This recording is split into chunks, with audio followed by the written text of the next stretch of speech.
Welcome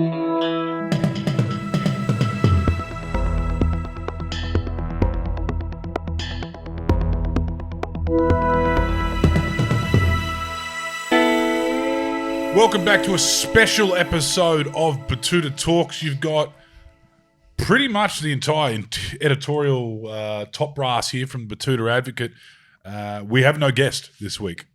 This week we are discussing the implosion of the federal opposition, the federal coalition.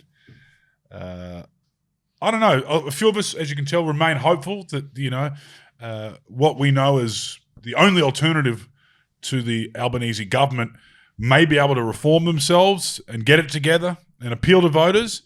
But as of today, Susan Lay's leadership is on life support.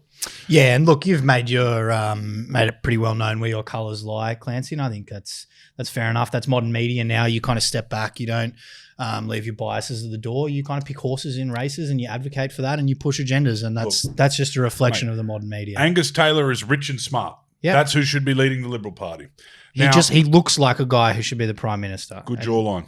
So I think probably before we delve too far into this episode, it's worth just explaining where things are up to in case anyone's missed it. It's been the explosive start to the year politically. Yeah. Implosive. Implosive. Yep. The coalition have split, and that's come off the back of the new hate speech and the new hate laws and the gun reform laws. Mm-hmm. For a little while there, the coalition have been demanding Parliament be rushed back. So they rushed to pass these laws. So they've rushed Parliament back to pass these laws. But then the coalition weren't happy with these laws. Some of them weren't. Some of them weren't happy. So then they made some amendments to it. And as Andrew Hastie said, sometimes you have two bad decisions. You have to pick the least bad decision. Mm-hmm. So they made some changes to the laws. The laws went through. During the passing of those laws, three nationals decided they were going to cross the floor on it, which you can't do, as we saw with Fatima Payman in the Labor Party 18 months ago. You can do it in the coalition. You just get kicked out. You can do it. The broad church, traditionally, you can do it. You can cross the floor. You can vote against your party in the Liberal. Labor Party, that's not on. That's Fatima Payne, you're sacked. Yeah. Traditionally, within that Liberal National Coalition, you are able to, vote with your conscience. Vote with your conscience. But on this particular issue, because they had called for Parliament to be rushed back, because they had called for these laws, for people to not vote for them, that was a very bad look. It was a breaking of ranks. So then everyone waited to see what would happen. Susan Lay punished those three, and then basically the rest of the Nats have said, righto, well, we're gonna take our toys somewhere else, and we're done. And the coalition has split. Again, the second time they've split since the 2025 election, where they were handed the biggest loss since Federation. It was the biggest win for a single party since Federation. There's many questions that need to be asked. Straight after that result, there were many questions that need to be asked. There's even more now. And there's some questions the audience is probably going to ask us, which we should answer. Look, obviously, I think it's fair to say the government's handling of stuff over the last little while has been pretty atrocious. We don't, we're not here to praise it or do whatever, but they haven't, as a party, imploded and split up again and caused huge political turmoil and upended the political establishment. So, there's no point us talking about that right now. As former Treasurer Wayne Swan said after that 2025 election result, the Labor Party had a wide vote, but a shallow one. They have 94 seats. That is quite a lot.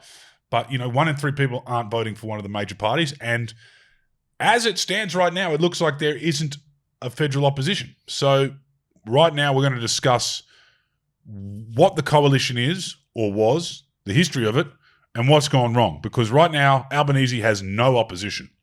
Well, his opposition now is just a sea of people who sit to the right. Yeah. Which is basically you've got One Nation, which has had a reform-like resurgence in this parliament. Of course, the Liberals, the Nationals, and people around the fringe there. But in saying that, I don't think people on the right are looking at the Labor Party and thinking that they're going to raft up with the Greens. They don't need to. No. That's for sure. And I guess one thing we'll never hear a Liberal leader say again moving forward is a minority government will be a disaster, which was basically their campaign slogan leading into the 2025 election, when everyone was kind of convinced that it was going to be a minority Labor government. So the Liberals were saying, well, that's bad news. You should vote for the Liberal National Coalition. We'll get more seats. We'll have a majority government, and we can govern properly. Labor ends up winning 94 seats. How many seats have the Liberals got now that they've split? Like 28? They have 28, and the Nats have 14. See, that's not good. Neither of those parties, they're both minor parties now. So let's discuss the coalition for those at home. A lot of people don't understand that term coalition. They think it naturally means Liberals. That's not necessarily the case, not in this country. Errol? Well, no, for those who are just catching up here, the coalition is an alliance. It's not a single party. It's a federal alliance between the Liberals and the Nationals and their predecessors. So that means 2 separate party rooms, 2 separate organisations, 2 separate voter bases.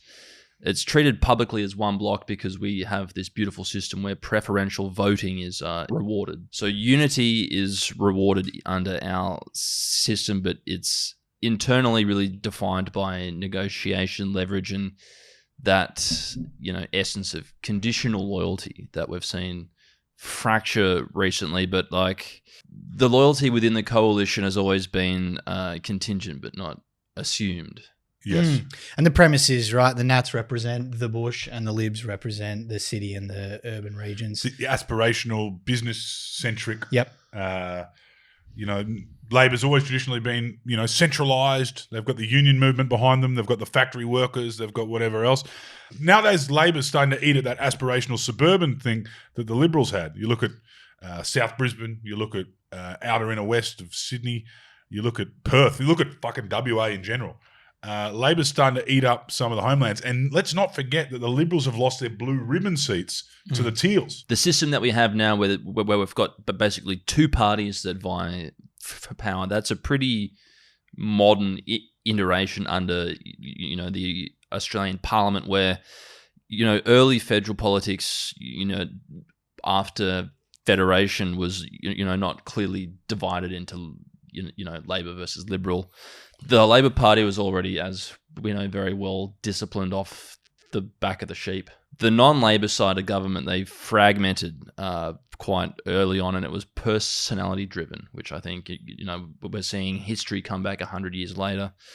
But look, the main conservative force by the early 20s was the Nationalist Party of Australia, which was strongly urban, middle-class, business-orientated people. And there was a growing rural dissatisfaction with both sides of politics, really. So that back then, the rural voters felt hard done by over fucking tariffs, transport, infrastructure, and the way things cost more out in the bush. So they felt a bit hard done by, which led to the birth of the Country Party.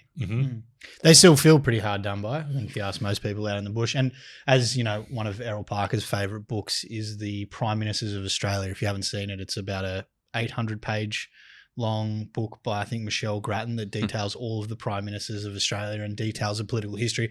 And I know you could sit here and talk about it all day, Errol, from the 20s up to where we're at now. But should we jump to maybe, say, the Howard era, which was kind of... To the Howard era. Well, look, we are... Look. I know that there are a lot of people in the National Party who will be listening to this who will be offended by that. But if you'd like to, we can skip forward through all of my notes. We've got to remember 2026 attention spans, No, just quickly tell me, Country Party became the National Party. Yes. Look, it was the Country Party was born out of that rural skepticism of what was happening in the city, and particularly of a man named Billy Hughes. We're talking, when Errol said before, off the back of the sheep, wool basically held the Australian economy together. Before the mining boom, before the property boom, it was wool, and the bush felt like they were contributing more than anyone else. But look, if we fast forward through, the instability under Earl Page, through the small footnote in history, the Second World War, through communism, through the Cold War, and we arrived. I'm literally blowing past Joe for Canberra and all of these really interesting things about how this rural party, this Grazier's party, had seats in the heart of Brisbane. That's boring. Let's just fast forward past that. We should mention that the National Party have fluctuated in their popularity, and in the 1980s was probably the National Party's peak. they had all of Queensland at a state level. They had a majority. So we had a premier, as Errol said, Sir Joe, from a peanut farmer from Kingaroy. And that was some cowboy days. You can go back. We did a documentary on that. Look up the Fine Cotton Affair. You can look up, Yeah, I know. But in saying that the Nationals had the whole of Queensland in the 80s is like saying the Ba'athist Party had the whole of Iraq in the 90s. Yes. It was effectively a benevolent dictatorship where everything that Joe did that was in the grey was for Queensland. Yes. Because as Bob Catter said, you can't call him a crook because he died in a 2-bedroom house in Kingaroy with no air conditioning. Yeah, absolutely. And the Queensland Police Force were essentially his paramilitary force. Well, yeah, we had a special branch. The Nationals got out of control in the 80s, and I think even staunch National voters will say that. There was a lot of corruption. How else do we end up with the fucking Gold Coast? No other city in Australia looks like the Gold Coast, but the Gold Coast was skyscrapers built on sand because the National Party was in charge, and they prefer to ask for forgiveness, not permission. Once that all happened, we have a Fitzgerald inquiry. We basically have a royal commission. Couple MPs go to jail. A lot of cops went to jail. All of the corruption was exposed, and things tapered down a little bit. Right. John Howard. Look, let's fast forward to 1996. John Howard wins power over Paul Keating. Paul Keating gets booted to the curb because people in this country finally got some common sense and kicked him to the curb. But look, under John Howard, the coalition enjoyed possibly its most effective and stable period.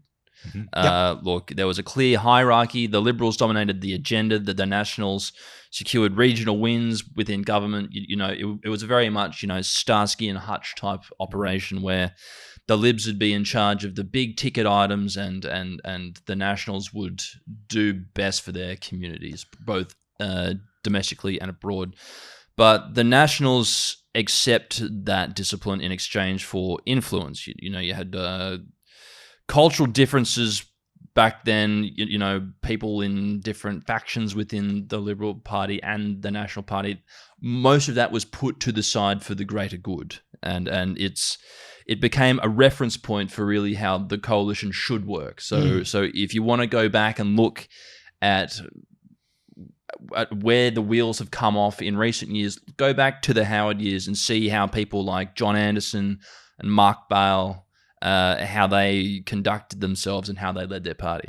And you had some big names. You had some talent in the coalition back then. You had Amanda Vanstone. You had, I guess you'd say, Costello was a big one. Chris Pine. You had Tony Abbott. You had all of these people who had really cut their teeth in politics, who are now hitting their straps in politics. Yeah. And while it's the peak era and, it's like all relationships, they have disagreements about certain things, but they try and find a way to make it work, which they largely did. Is it fair to say the seeds of discontent started to sow with a young fella named Barnaby Joyce who started crossing the floor on things, noble things like making sure Telstra has the right coverage in the bush for people in the regions, but he started crossing the floor then and started causing a little bit of a scene with the Libs in the city. You'll meet some old Libs who'll tell you that Barnaby Joyce undermined John Howard's leadership, and that was the beginning of the end. You'll meet them. They'll tell you that. Well, look, you have that period of great stability that we all remember under John Howard when things were good. That that millennials often like to look back on that period of time as something that was more utopian than how possibly Gen X or the baby boomers would remember it. But that's neither here nor there. But millennials remember. Mum and Dad were together. We had an Olympics. Dad said he was the best prime minister ever. Yep. Well, I mean, you would if you bought your house for some, a box of old chewing gum and a school ruler, and then by the time Howard was out on his ass in 2007, it was worth $1 million. But look, in 2007, the Rudslide wins, the apocalypse starts, and the coalition goes into opposition. But it largely holds together, really, because you've got that old-fashioned country sensibility, that sense of loyalty in that we are going to rise again. That this interruption that we've had with Kevin Rudd is going to pass, and it does in 2013 after basically Labor goes to water. As we all know, we're not here to talk about Labor, we're here to talk about... There is something, though, to mention there. I think it would be fair to say that Labor went to shit because Labor couldn't actually navigate this growing, this kind of accelerating news cycle. It became a 24-hour news cycle. It became social media. There was a lot of sugar hits. The poll numbers came out a lot faster, and that caused a lot of spills for Labor. Rudd, Gillard, Rudd. There was that too, and the fact that the Labor Party is essentially a coalition as well between different factions within it. You've got the New South Wales left, led by Albanese. You've got the Victorian right. Then you've got arguably pound for pound the most powerful faction. You've got the South Australians over there who just run the show. Then you've got us up here in Queensland, the Pineapple Heads. Yeah. Have gained a bit more influence in recent years after winning back the tip after Warren Entsch's retirement. But got Jim Chalmers too. Jim Chalmers is kind of showing that Queensland does have Labor politicians, and not to mention the 6 or 7 Liberal seats they snatched back. But they set the precedent for this bickering and spills and fighting, and they paid the price for it. And looking for the sugar hits, the revolving door of leadership. Everyone's just looking for that sugar hit because these are people that came up, in politics when there was 3 TV stations, 2 radio stations, and 2 newspapers per city.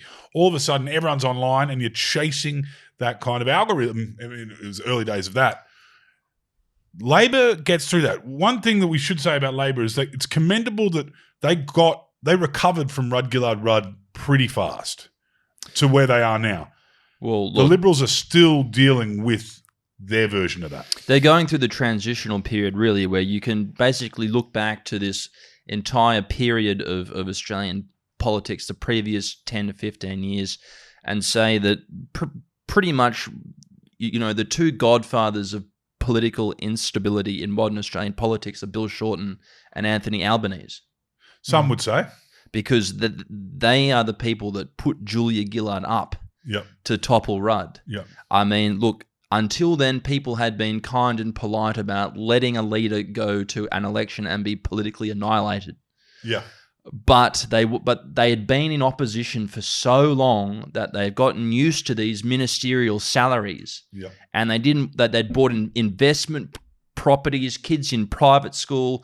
They didn't want the conga line to stop. Mm-hmm. So that's why they had to act, because Kevin was going to get pumped. But also, let's remember, a backbencher can call a spill. That's very true. And that's what happened to Abbott. I think his name was Luke Simpkin. No one's really heard of him since. He was a WA backbencher who didn't like the idea that Tony Abbott was going to knight Prince Philip, and he spilled. And he got him. He got him, and that's when we saw kind of the latest flashpoint between the Libs and the Nats, right? Yep. We've got Malcolm Turnbull, as much of an inner-city elite as you can get, who we will be speaking to shortly for this show. And then you've got Barnaby Joyce, who, look, went to an inner-city elite school but prides himself as being a man of the bush, a knockabout kind of guy. Weatherboard and iron. So they had this weird-looking relationship but it was, very true to what the coalition was supposed to be, city meets bush, until the Hubba Hubbas got the best of Barnaby. Mm-hmm. And obviously a lot of people know what happened in Parliament House, and Malcolm Turnbull was forced to come out and scold Barnaby and enforce a bonk ban, which, Barnaby doesn't like being told what to do. He particularly didn't like to be at the center of this whole thing and being told what to do by Malcolm Turnbull. It flares up then again there. Yep. And then, there's the gay marriage plebiscite, which caused so much division in the coalition at that time, because a lot of people just that was where the party was being asked to modernise. That was where the party was being asked to kind of look at what the electorate is saying and what the electorate looks like, and, respond in kind. But a lot of people didn't want it. They held on. Barnaby Joyce's own electorate of the New England said yes in the plebiscite, and Barnaby abstained from the vote. Those are the little things that, you can look back at and see as, okay, maybe there's a problem with ideology within this party. Because let's not forget, at the same time, 2018, Sky News begins getting syndicated to regional free-to-air television. So this emboldens the Nats, because all of their membership base are now watching this and thinking that is actually the national conversation. Look, and that's where we see them becoming more assertive, on things like energy policy, on regional spending, but also on things that, as you were saying, the Nats became increasingly assertive on social issues, in that they involved themselves in this new inner city invention called the culture wars, and it's from that you can start to see the cracks in the steel girders that once held up this coalition beginning to form. Scott Morrison gets in 2018 Lib spill. And then he has, of course, the miracle election win of 2019. Everyone thought that Shorten was going to win that and we were going to go back to stability. We got the opposite of that with Scott Morrison. Everyone remembers he got dealt some pretty, I'd say unfair kind of cards for the deck was marked against Scott Morrison for many reasons, but he also got dealt bushfires, pandemic, high stress, everyone's looking at you. It becomes about him. And that is also an issue for the coalition. On top of all of that, he was a man that never wanted to be Prime Minister. But God picked him in that crisis where you had, Tony Abbott stewing in the corner, putting up Peter Dutton and just causing a fucking real bedshit in the Liberal Party. I think Scott Morrison did envision himself as born to rule, though. I think he's certainly... The great man works in mysterious ways. Let's not try and delve too much into that. Yeah, I mean, it was a miracle. And he has always believed in miracles. Yeah. Problem is, when we have a pandemic and everyone in the whole entire country is watching the news every single morning to see case numbers, they see Scott Morrison. They don't see the National Party. So that becomes another problem. Scott Morrison is the face of the coalition at that point, and it's not a very fun time for Australia. No. Well, obviously, there's bushfires and there's floods and there's teals eroding the Liberals' base. Yeah. So the Libs decide the government needs to take some action and they start talking about, hey, maybe net zero by 2050 is something we should look at. Maybe it's something we should consider. ScoMo prepares to head off to one of the international conferences to, talk about acknowledging that sort of stuff. And back home, the Nats say, yeah, well, we're not doing it. We don't want to commit to that. We won't be a part of it. And so then it starts kind of festering in the background. They're stewing over energy policy. They're starting to call the shots. After probably a week of headlines, I remember it being, Morrison manages to get him on board. They kind of begrudgingly say, yeah, we'll come along with the government on this. And then, of course, Scott Morrison loses the election. And it wasn't a good look anyway. For Scott Morrison to say, yes, we're going to commit to net zero carbon emissions. I've finally got the Nationals on board. For the Nationals to take that long and for them to publicly, do press conferences saying they weren't going to do it and then if suddenly they're doing it, all the Teals needed to do was put up posters of Barnaby Joyce's head in all of those electorates. And all of these once blue ribbon Liberal seats just voted independent. So that then festers away for a few years. We see what happened at the last federal election, which, as we say, it was a wipeout in terms of the Libs. The Nats held their own. So the Nats are feeling themselves. They're feeling good. They're feeling vindicated for their positions on a number of different things. Parliament starts to come back and they say, we're not sure we want to be in a relationship with you anymore, to the Liberals. Yeah, we are too powerful now for you to treat us like the little cousin. Well, they're getting closer, right? They're getting closer in the amount of seats they both share. But I think the problem is that people are seeing wins where there aren't really wins electorally. The National Party and the Liberal Party cheered like they'd won an election after the referendum was a failure. Yep. The Voice. The Voice referendum. They spent the best part of a year campaigning against that. That's not going to help you in your communities. That's not going to help your infrastructure. That's not going to help, the things that people are voting on. And, by the time the election came around, everyone was exhausted and, they didn't really have anything to sell. And it is also a lot of these things that I think people in politics tend to care more about than, I would say, everyday normal people. One of the big sticking points for the marriage post this most recent election was that the Nats needed, I think it was 8 shadow cabinet positions, was it, Errol? 8, as opposed to 7. They previously had 7. They wanted 8. They wanted 8. Obviously, they had more proportional seats compared to the Libs. There was some bickering. Eventually, they reached an agreement, and that's kind of unhappily been, again, festering away for the last however many months, 8 months. And there was a lot more talent that was retained in the National Party, where you had this wipeout that happened to the Libs in the cities and outer metro areas, where they basically had some great talent, some great politicians who were very good at playing the game of politics in Canberra. They lost their seats. And they lost to the next generation, really. Yeah.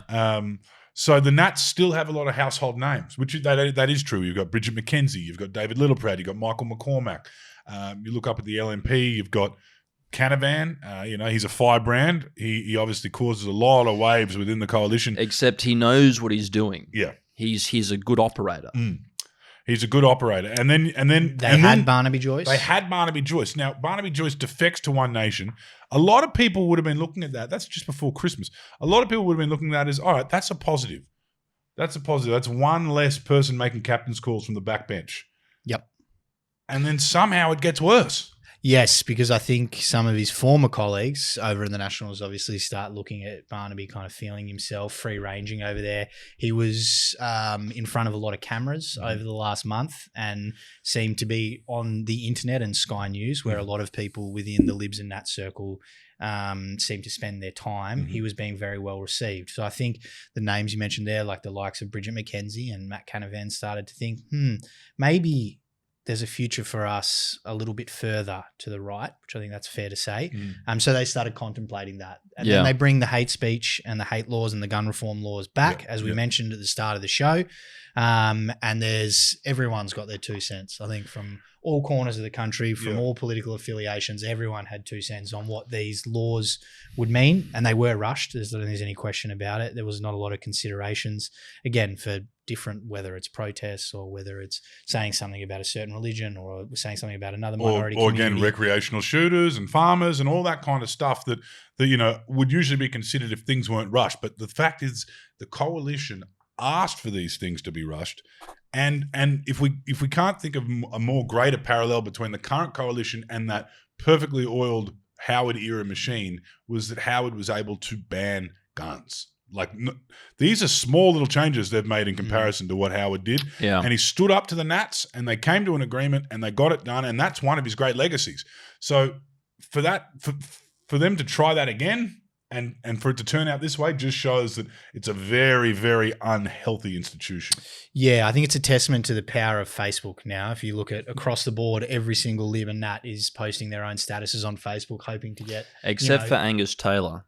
Yeah, Angus Taylor, well, he's on holiday in Europe, so he's obviously flopped off. I think he gets back to today, I believe. Today. Europe, Israel. He's done a bit of a jaunt. We don't know if it's for work or for holidays, but the fact of the matter is he's kept his head low, and that's probably a good thing to be doing right now. Yeah, whether he kept his head low because it was a smart political move or he's just trying to enjoy a holiday like a normal person. But look, I dare say that in between his ski runs at Val d'Isere over Christmas, he would have been checking the headlines back home.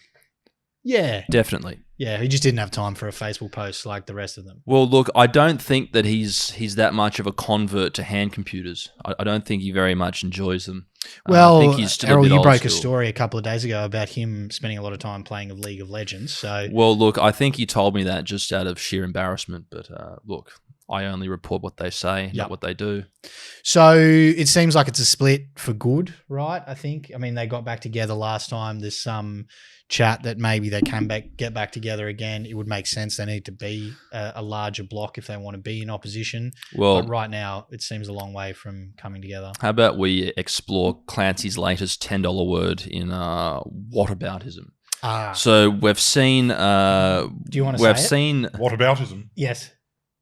Just like I know you like saying it, so do you want to?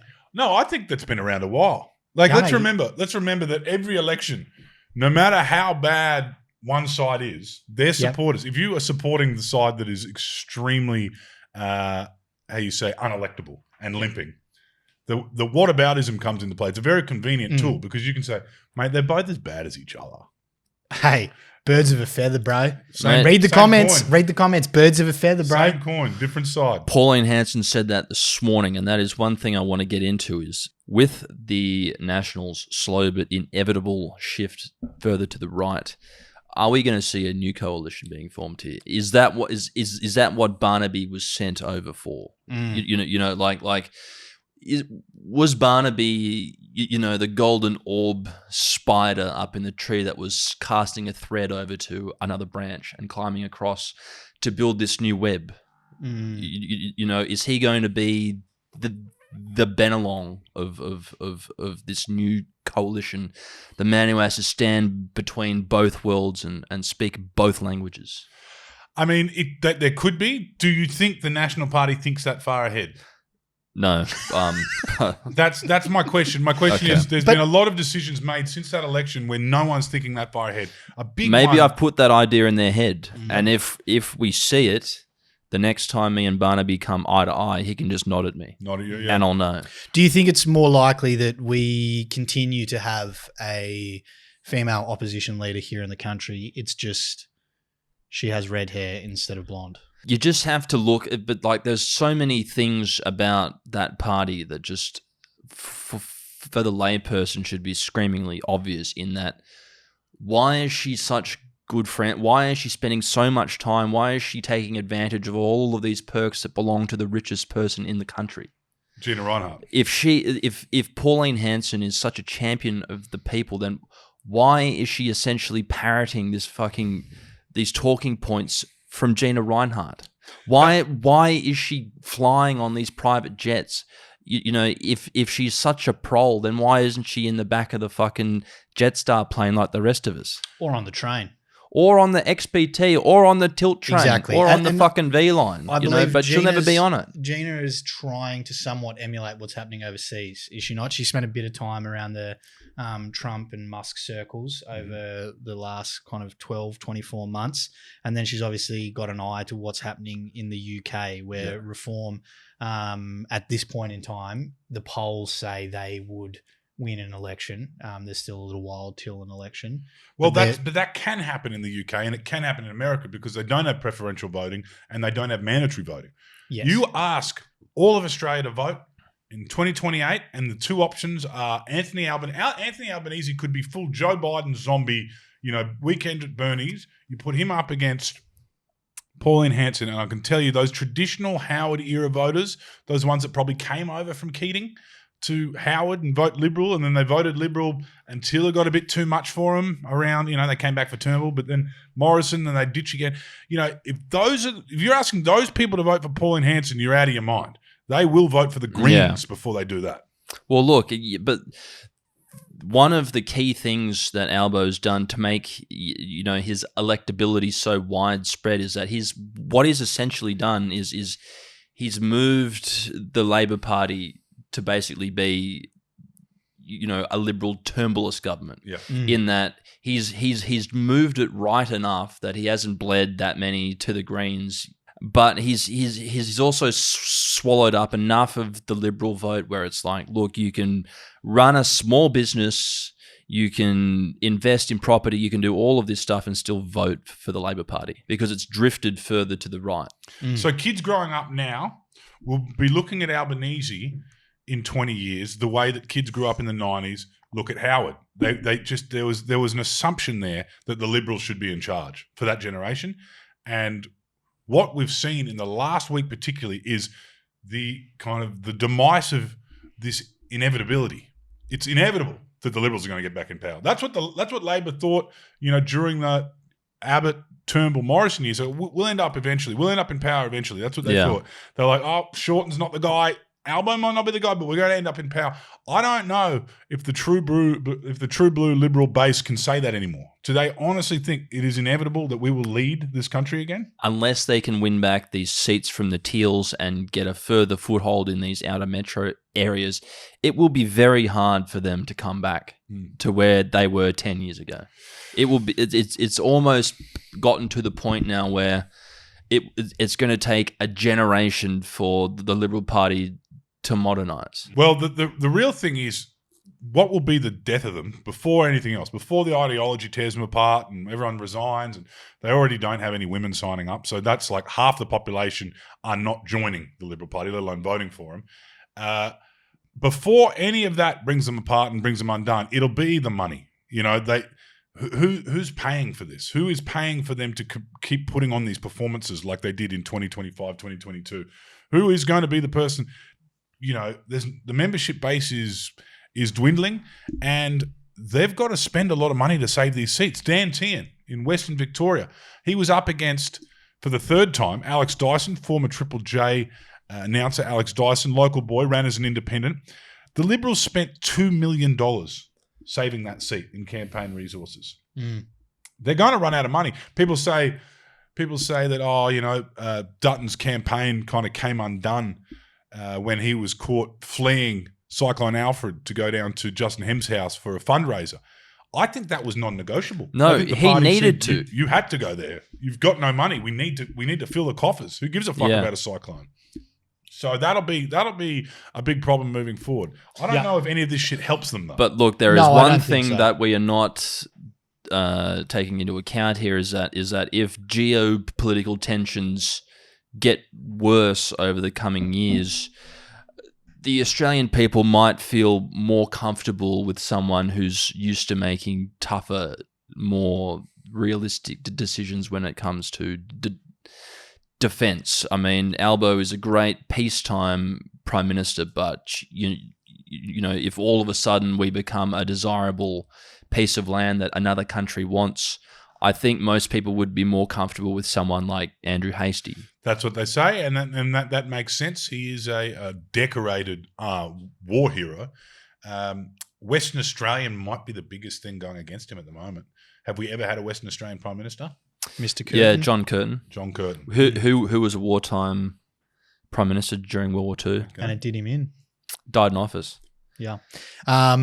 Before we go back to the history lessons of Errol Parker and you hurtle rapidly towards 5 p.m. pub conversation, you know, pontificating on politics, should we see if the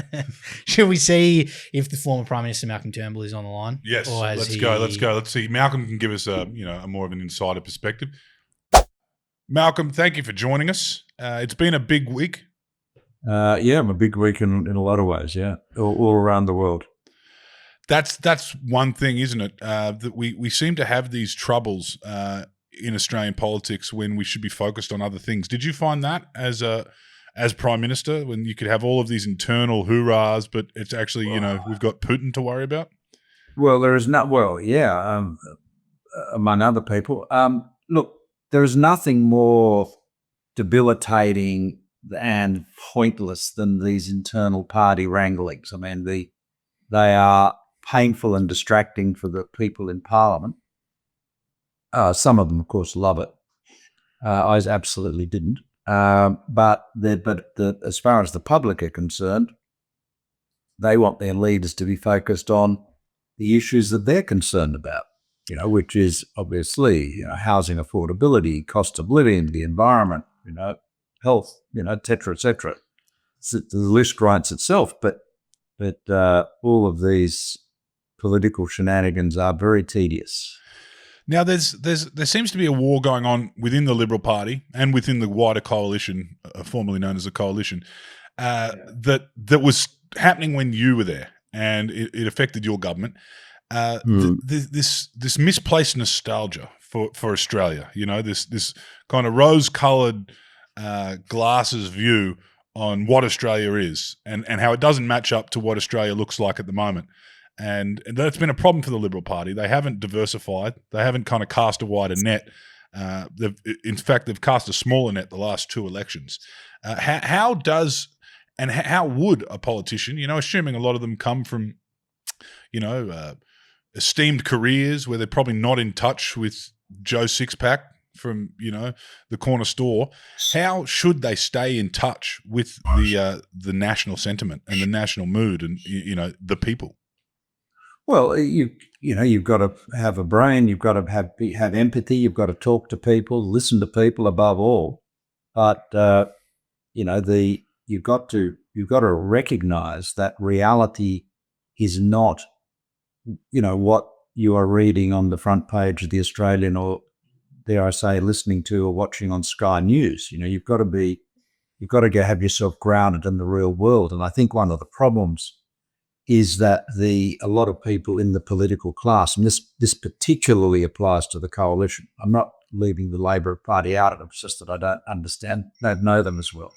But if you're talking about the Coalition being distracted by this, if you like, right-wing media echo chamber, which is what's going on, and you've got branch members, filled with people who are diehard, devoted viewers of Sky News, you're getting a very altered view of reality. And this is where you see the I know you guys have talked about this too, but this is where you see the coalition, what formerly known as the coalition, spending their time talking about culture war issues rather than the fundamental economic issues that people are mainly concerned about.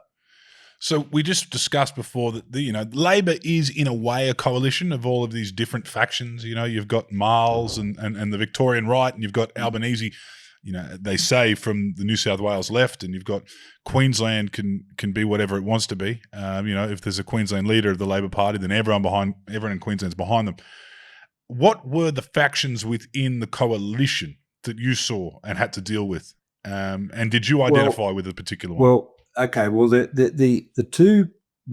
the Liberal Party and the National Party and the Labor Party are what you might call Big Tent political parties, or at least they're meant to be, or broad church parties, to use John Howard's term. Labor has a very formalised factional system, and it's a whole, I can't remember them all, but they basically split up the ministry, spots in the ministry based on, the percentage share of that faction in the party room. In the Liberal Party, the factions are not nearly as clear-cut, but they do exist. I mean, I was very foolish once in saying to a Liberal Party meeting in Sydney that the Liberal Party is not run by factions, which of course brought the house down. But what I meant to say was it's not run by them in the formal, arithmetical way the Labor Party is. And, there are people that will, the factions in the Liberal Party room, even where they do caucus together, don't necessarily all vote together. So it's a bit more fluid. But I think what's happened with the Libs is that what you might call the moderate, sort of more urban centrist Liberals have dwindled to the point of near extinction. And that's basically because they've lost seats. They've lost city seats to Labor, and they've lost, a lot of the safest seats to the independent Teals. So, people don't like military comparisons to politics, but you as leader were basically raising the flag in Iwo Jima for the moderates, and you were fighting to keep that presence within the party, and people were coming for you. Would that be fair to say? Well, I wouldn't put use at that make it that military, but I'd say that I'd say that I'm, and I didn't, I did not see myself as being a factional person, but just simply because of my views and my position, taking climate change seriously, for example, believing that same-sex couples should be able to be married. Having that kind of view of the world, which I guess, represented well the views of my electorate too, people put me in the moderate basket. But, I was not, say you take a guy like Chris Pine, he was much more of a factional operator than I was. I wasn't really in his league at all in that sense. So then you have the centre-right, which were, many people said, after your time as Prime Minister, it kind of became a bit of a Hillsong God Squad. Well, again, there were a group of people that were around Alex Hawke and Scott Morrison that called themselves the centre-right. I was never entirely sure of where they all fitted in. Again, I hate to disappoint, but I did not pay a lot of attention to this factional stuff. I probably should have. Maybe I would have been Prime Minister for longer if I had, but I was really more focused on getting on, with the business of government. I always had the view that you don't get to be in Australia, particularly in the Liberal Party, you generally don't get to be Prime Minister for a long time, unless you're John Howard or Bob Menzies. And recent experience is that, political life is fairly short. So you want to get on and do as much as you can while you've got the opportunity to do it. And that's, I think that's a good, policy for life generally, but particularly for political life. So what would you say has created this culture of sugar hits? I know it's not necessarily new. We've had, in wartime, we changed leaders a lot, but, do you think there was something and we've spoken about it on Betoota Talks before, and indeed it's something a lot of people talk about, is that, politics has struggled with the 24-hour news cycle. People have struggled with the rise of social media and the sugar hits that come with that, and they end up chasing these rewards, and it ends up with people kind of, people's goodwill vanishes on the whim of an algorithm or a post. Have you found that's been a problem?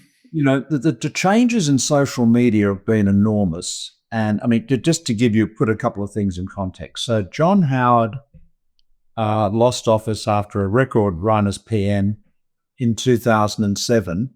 That was the year Twitter started. Yep. Facebook had only just started in 2005. So Facebook was barely a thing, and Twitter had literally just appeared on the scene.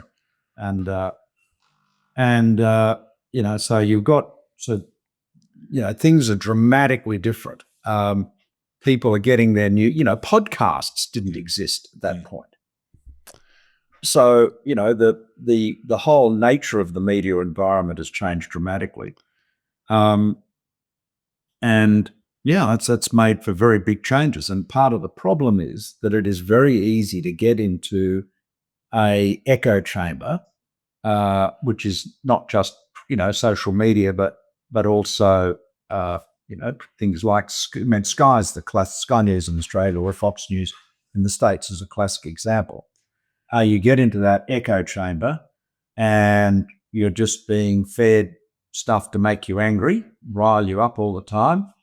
And so those are the issues that the hosts go for. Those are the issues the people talking on the shows go for, because that's what keeps people engaged.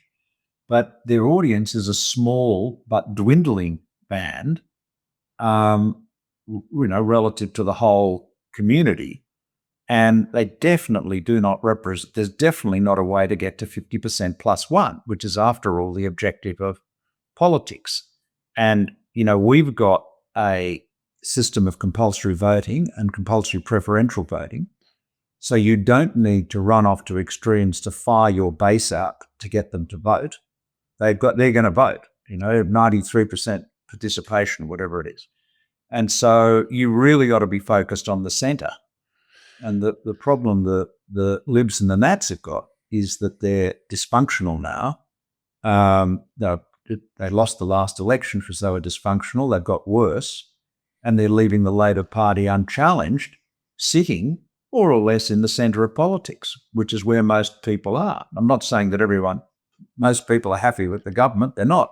They're probably not happy with anyone in Canberra, but the Libs and the Nats are just not contenders at the moment.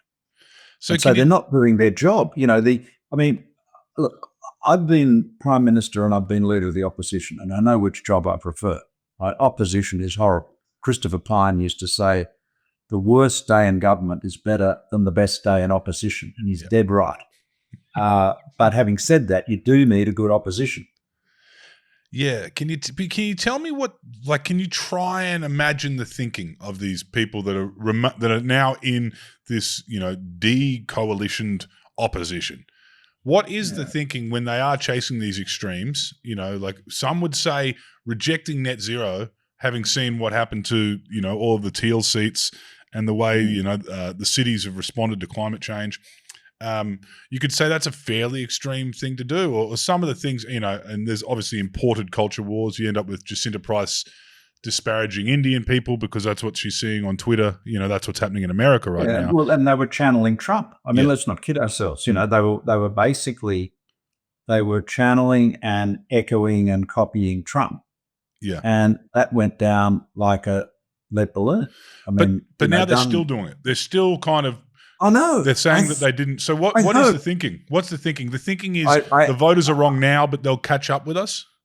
No, I think I've got no idea. It is. They say the definition of madness is repeatedly doing the same thing and expecting a different result. And it just seems to me to be crazy. But look, let me look. Let's look at this immediate thing, just to unpack this. So the attack, terrible attack, anti-Semitic attack at Bondi Beach on the 14th of December. Susan Lee that night put out a statement which was very bipartisan, offered to full cooperation with the government, absolutely the right thing to say at that time. By the next morning, she and the Liberal leadership generally, and including former Liberal leaders like John Howard and Josh Frydenberg, were out there accusing Albanese of being responsible for these attacks. Now, that was obviously wrong. Of course, he did not cause these attacks. It's ridiculous. And it is, and it's also a reckless thing to do, because at a time like that, and this is the kind of thing I was saying at the time, at the time like that, you've got to bring Australians together. You've got to wrap your arms around the victims and their families, the Jewish community in particular, and you've got to be united. That's what you've got to do. That's your job as a leader. And then if you're going to start changing the law, look at it very carefully and do so well-informed and, with up to due consideration. So what Susan did was, she then, they demanded a Royal Commission, which I finally got that. They demanded Parliament come back immediately, demanded Parliament legislate immediately. So Albanese is just pushed by this, barrage of pressure. He calls Parliament back, he rushes with this legislation, and then the inevitable happens. Because, you, particularly the Betoota Advocate, knows better than anybody. I mean, the National Party room is not going to react well to restrictions on gun ownership. Yeah. Obviously. That is a hot button issue. And when you look at the history of hate speech legislation, you've only got to go back to when Tony Abbott wanted to effectively repeal 18C in the Racial Discrimination Act, which in a manner that would have effectively licensed anti-Semitic hate speech. I wrote a bit about this in my memoir, but essentially he was thwarted by the cabinet revolt over that. But it wasn't easy, and he was being egged on by Sky News and the Australian. So these issues are hot button issues in the coalition. So why would you be wanting to rush them, right? And so inevitably, people were saying we've only got 2 days to consider this. It's 10,000 submissions to the committee, and they can't possibly read them. And those are all legitimate criticisms. And so she got these divisions in her party room and, of course, with the Nats. Now, that was all unnecessary. The better approach would have been to do what Kelly Sloan did with Chris Minns. I mean, Kelly Sloan, she was at another Hanukkah event that night, and she rushed down to Bondi and she helped people who'd been injured. She, just stuck to Chris Minns, wouldn't let a cigarette paper get between her and the Premier. And she said, we will work collaboratively with him. That was very smart. So this is the Liberal. This is the Liberal for the eastern suburbs. Yeah, that's right. Liberal member for Vaucluse and the opposition leader in New South Wales. I mean, she's only been there for a little while, doesn't have a huge profile yet. But Beazley, who was then the federal opposition leader, did the same thing with Howard after Port Arthur. Now, I think that if Susan Lee had done that, you would have had, yes, you may well have had legislation about guns, probably needed them, and some amendments to hate speech legislation, but you would have had the time to do it carefully and ensure that you didn't get breakouts. And if there were problems in your party room, you could resolve them and come to an agreed position. But, when you bustle people in a huge rush, you do run the risk that they, go all over the place, which is what happened. So I think, at the there's been a massive failure in political management here. But at the heart of the problem, the heart of the coalition's problem, the former coalition's problem, is that they are not focusing on the centre of Australian politics. They're focusing on stuff that is of interest to, the right-wing media echo chambers. So can you give me some examples of when you were leader where you were surprised that this became a point of contention? It was whether a political issue where you're like, where you just didn't realise that the fringes were having such influence on your coalition government. Well, I guess, it wasn't as bad. I know it sounds odd, but it wasn't as bad when I was there, but it's got worse. But, the big issue, the big cultural issue in my time was climate change, obviously, and it still is. They're still having fights over climate change and net zero and energy and so forth. That's still, and you can see in that, again, that is very informed by what's happening in the States. I mean, look at, Donald Trump talks about the great green scam and climate change is a hoax and, we should all be burning coal and oil and gas, and says things that are simply untrue. I mean, when he says China makes most of the world's wind turbines but doesn't use any in China, it's completely wrong. They've got more wind turbines than the rest of the world put together. So there's a lot of that stuff that just gets imported. I mean, another sort of issue, but I mean, this was different in the sense that people did genuinely have, deep dissent about it, but a difficult cultural issue in my time was same-sex marriage, but we ended up resolving that very effectively. That postal vote was very good because everyone got a chance to have a say on it, and big participation, 80% participated, and over 60% voted yes. So that was it. That resolved it. It's hard to argue with that. So tell me about 18C, because that was one thing that a lot of people were thinking about when we started hearing some of these comments in the back end of the year about hate speech and about all that kind of stuff, because that was an issue that persisted. We had both the Racial Discrimination Act and the Religious Freedoms Act. And for whatever reason, there were people within the coalition that were pushing to, have hate speech kind of watered down in a way, in the complete opposite of what they've since been asking for in the last few weeks. Yeah, well, 18C said then, still does, that it prohibits conduct, and this is not a criminal prohibition. This is civil, which is reasonably likely in all the circumstances to offend, insult, humiliate, or intimidate another person or a group of people, where that act is done because of the person's race, colour, ethnic origin, etc. Now, what was there was an argument, been widely argued, that offend, insult, or humiliate set too low a bar, and that there should be a different word replacing them with vilify. Okay, that, you could make a case for that. What happened was there were some extraordinary changes that were being pushed in 2014. One would have meant that it would have been okay to promote hatred against a group of people, say Jews, at large, and the offence or the provisions wouldn't be breached unless a particular Jewish person could demonstrate that the hatred has been incited towards him. Now this was extraordinary stuff. There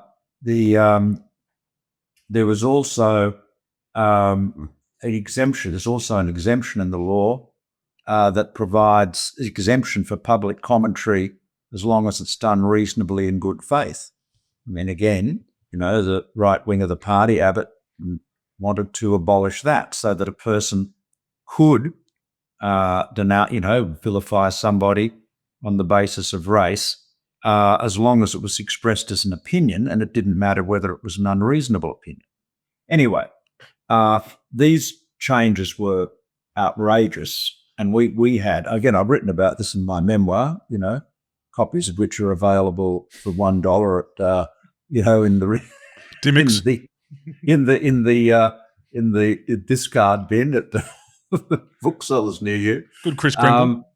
The discount bit, but we were able to thwart that with a pretty fiery debate in the cabinet. But it was, we were in a world. I mean, there is on the right wing of politics a really strong libertarian view about free speech, similar to the American view, First Amendment, you're free to say whatever you like. And so I guess what I'm saying is that this has always been a hot button issue in the Liberal Party. So if you're going to be amending hate speech laws, if you're a Liberal leader, you would be wise to do so with great care and make sure you bring your team along with you. But Susan was demanding that Albanese rush it. She was demanding that. Why hasn't Parliament gone back, yesterday? Why aren't we why haven't these laws been already introduced? And, I thought one of the wiser things said after that terrible attack was by Dennis Richardson when he said, we do have hate speech laws in Australia. The problem is that they're not being enforced. And I think that was a fair point. But, what Lee did was effectively by bustling Albanese into this immediate reaction but whether it is on guns or on hate speech, almost guaranteed that there was going to be dissension in the Liberal Party room. Because if you think about it, ask yourself this. You've got the Coalition Party room there and the Labor Party room there. In which party room is guns more of a hot issue? Clearly the Coalition Party room. In which party room is restrictions on free speech more of a hot issue? Clearly the Coalition Party room, historically. So why would you be rushing that? But she did that. She insisted on it, got what she wanted, and boom, her party room flew up.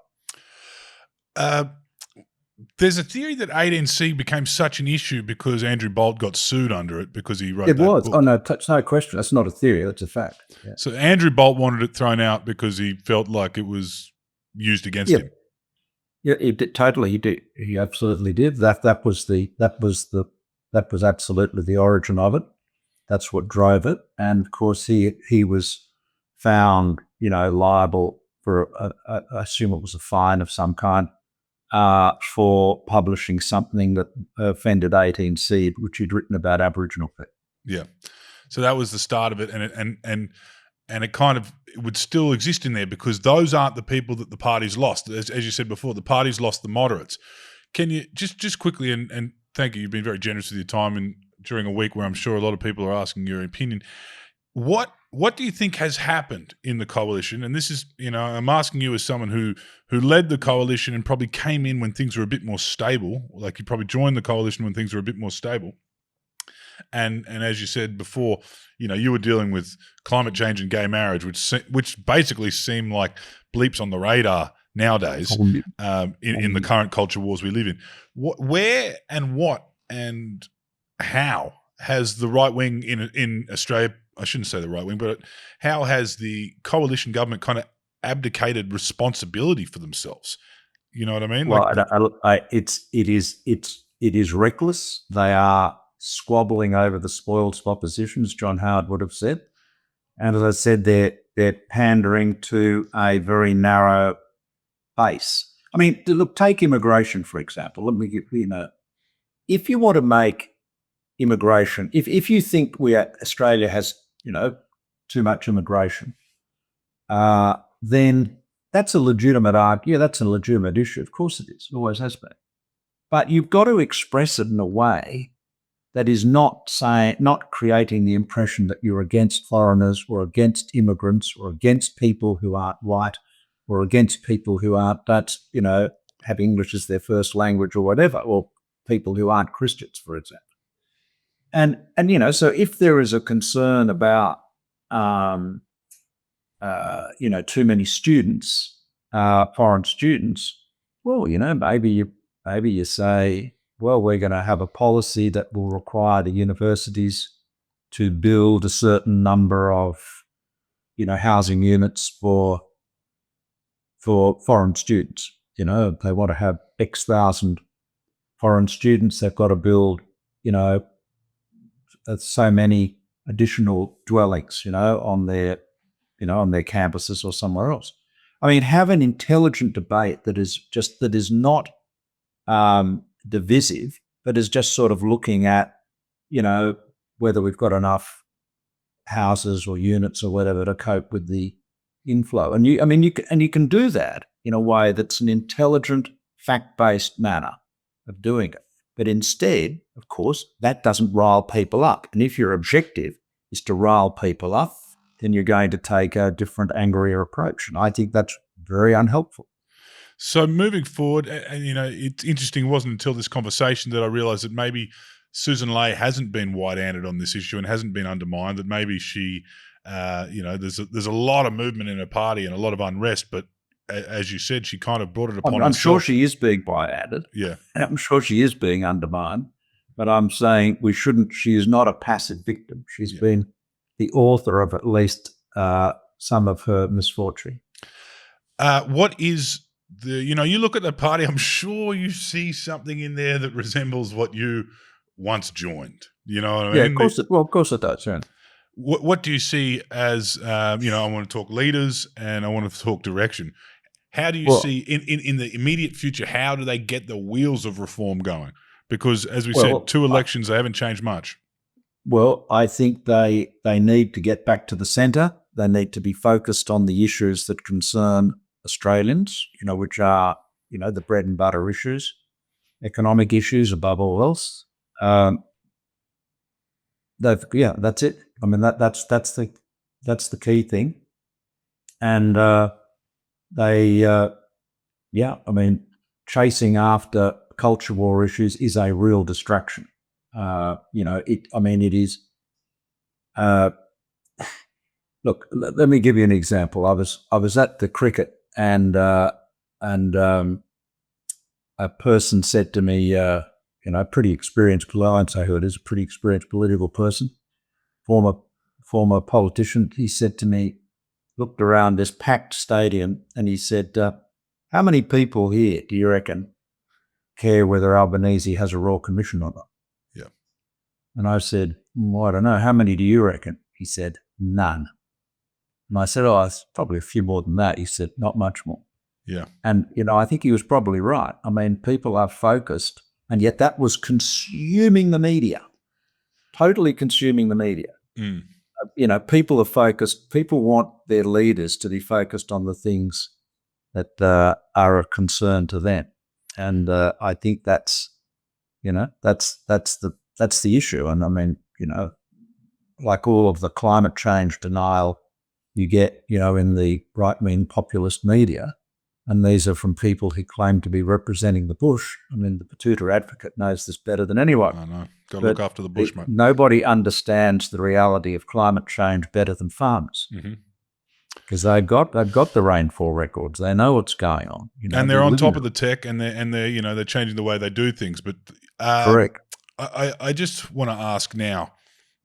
We've promoted your memoirs too, by the way. Good. And it's a great book. I've read it myself. Also, haven't yet gotten through Australia by Tony Abbott, or the Latham Diaries for that matter. But one book I have read over the break was Earthquake by Nikki Sava. She made an interesting point. Yeah. She made an interesting point. I'd like to hear your view on it. Is there an appetite for a centre-right party, a new centre-right party in Australia? I mean, I know there's appetite. Is it doable? A new centre-right party? I'm not talking about Holmes of Court and the Teals. I'm talking about. I think the answer is that depending on the leadership, there could be. I mean, you've got to be just being objective about it. The primary vote for the major parties is lower than it's ever been. Both of them. Yep. The primary vote for the primary vote for the Labor Party is like in the low 30s at the moment. For the Liberal Party, it's in the low 20s. So, however you slice it up, 40%, maybe more of Australians are voting in first preference for somebody else. Now, so yes, the answer is there definitely is an appetite, but it's got to have the right leadership, it's got to have the right policies. The political system, including the electoral funding system, is skewed in favour of the existing parties, and has been, the recent changes that the Labor government made have exacerbated that, and that's why I think some of the independents are challenging those changes in the High Court. But yeah, sure, there's an appetite. I mean, look, Pauline Hanson is not my political cup of tea by any means, but look at her, how she's gone from being, someone on the fringe of the fringe to apparently being contending with the Liberal Party in the polls. Well, Malcolm, you've experienced Barnaby Joyce as your right hand. How long do you give that? 2 months? Well, it'll be a wild ride. I think she's probably better able to handle him than I was, but he's very wild. I'm sure the National Party room is a calmer environment now that he's not there. Yeah. Now, I'm not going to go as far as asking you who you think should lead the party after Susan Lee. I'm going to thank you for joining us and let you get on with your day. Thanks, mate. Thank you for jumping on, and all the best. Happy New Year, I guess you can still say. You can indeed. Thank you very much, and good luck. Bye. Thank you.